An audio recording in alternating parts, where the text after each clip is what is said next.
आप सभी का मेरे चैनल भक्ति व्रत कथा में प्यार भरा हार्दिक स्वागत है। आज हम आपको बुधवार की कथा और इसका महत्व बताएंगे। पर इससे पहले मैं आपको एक छोटी सी जानकारी देना चाहती हूँ। कृपया वीडियो पर बने रहें।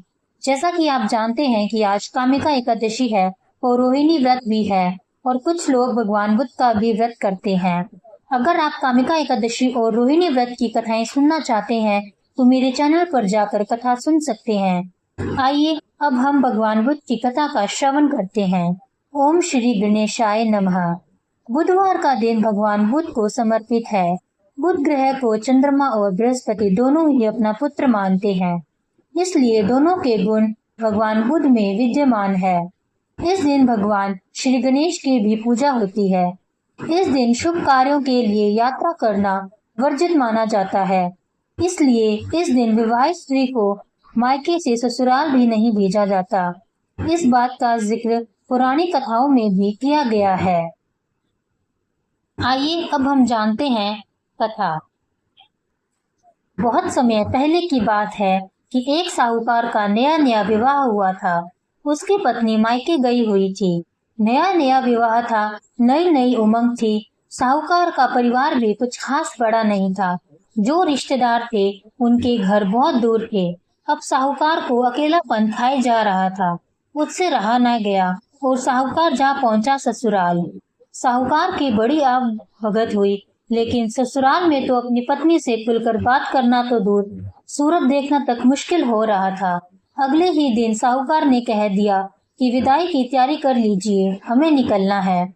अब संयोगवश वह दिन बुधवार का था। सास ससुर ने समझाने का प्रयास किया कि बेटा, आज बुधवार का दिन है, इस दिन बेटी की विदाई नहीं करने का रिवाज है। बेटे की विदाई क्या, किसी भी शुभ कार्य के लिए यात्रा पर जाना बुधवार के लिए शुभ नहीं माना जाता।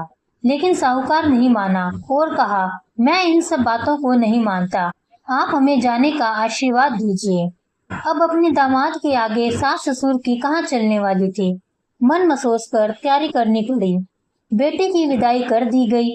अब चलते चलते रास्ते में साहूकार की पत्नी को प्यास लग जाती है। साहूकार जैसे पानी लेने के लिए जाता है तो वापस आते ही उसकी हैरानी का कोई ठिकाना ही नहीं रहता। अपने ही हम शक्ल को गाड़ी में पत्नी की बगल में बैठे देखता है। उसकी पत्नी भी एक शक्ल के दो दो व्यक्तियों को देखकर परेशानी में पड़ गई कि उसका पति कौन सा है। जैसे ही साहूकार ने पत्नी के पास बैठे व्यक्ति से पूछा कि वह कौन है, तो पलट कर जवाब दिया कि भैया, मैं तो फला नगर का साहूकार हूँ और फला नगर से अपनी पत्नी को लेकर आ रहा हूँ। तुम बताओ, तुम कौन हो जो मेरा वेश धर कर यहाँ आ पहुँचे हो और कबाब में हड्डी बनने के लिए आ धमके हो। ऐसे बहसबाजी करते करते दोनों में झगड़ा बढ़ गया। झगड़े को देखते हुए राज्य के सिपाही वहां आ पहुंचे और साहूकार को पकड़ लिया। अब सिपाही भी चक्कर में कि दोनों की शक्ल तो एक समान है। उन्होंने साहूकार की पत्नी से पूछा कि उसका पति इनमें से कौन सा है। वह बेचारी क्या ही जवाब देती। तब साहूकार ने हाथ जोड़ लिए और भगवान से विनती करने लगा कि हे भगवान, यह आपकी क्या माया है। तभी आकाशवाणी हुई कि मूर्ख, याद कर, कुछ देर पहले ही तूने अपने सास ससुर की आज्ञा न मानकर भगवान बुद्ध का अपमान किया और बुधवार के दिन तू अपनी पत्नी को लेकर चल पड़ा, जबकि तुझे इस दिन गमन नहीं करना चाहिए था। यह स्वयं बुद्ध देव है जो तुम्हें सबक सिखाने के लिए तुम्हारे वेश में है। तब साहूकार ने कान पकड़कर माफी मांगी और आगे से कभी भी ऐसा न करने का वचन किया और बुधवार को नियम पूर्वक व्रत पालन करने का संकल्प किया। तब जाकर साहूकार के रूप में प्रकट हुए बुद्ध देवता अंतर्ध्यान हुए और साहूकार अपनी पत्नी को लेकर घर जा सका। इस घटना के पश्चात साहूकार और उसकी पत्नी दोनों नियमित रूप से बुधवार का व्रत पालन करने लगे। मान्यता है कि जो भी व्यक्ति इस कथा को कहता या सुनता है या फिर पढ़ता है, उसे बुधवार के दिन यात्रा करने से किसी तरह का दोष नहीं लगता और समस्त सुखों की प्राप्ति होती है। बुध ग्रह की शांति और सर्व सुख के इच्छुक स्त्री और पुरुष बुधवार के दिन इस व्रत कर सकते हैं। ज्ञान, बुद्धि, कार्य, व्यापार आदि में उन्नति के लिए बुधवार का व्रत बेहद शुभ और फलदायी माना जाता है। बुधवार के दिन बुध देवता के साथ साथ भगवान गणेश जी की भी पूजा का विधान है। आइए जानते हैं पूजा विधि। पौराणिक मान्यता के अनुसार बुधवार के व्रत का आरंभ विशाखा नक्षत्र युक्त बुधवार को करना चाहिए। इसके बाद लगातार 7 बुधवार तक व्रत करना चाहिए। व्रत शुरू करने से पहले गणेश जी सहित नवग्रह पूजन करना भी जरूरी माना जाता है। व्रत के दौरान भागवत महापुराण का पाठ भी करवाया जाता है। इसके अलावा शुक्ल पक्ष के पहले बुधवार से भी बुधवार का व्रत करना शुभ माना जाता है।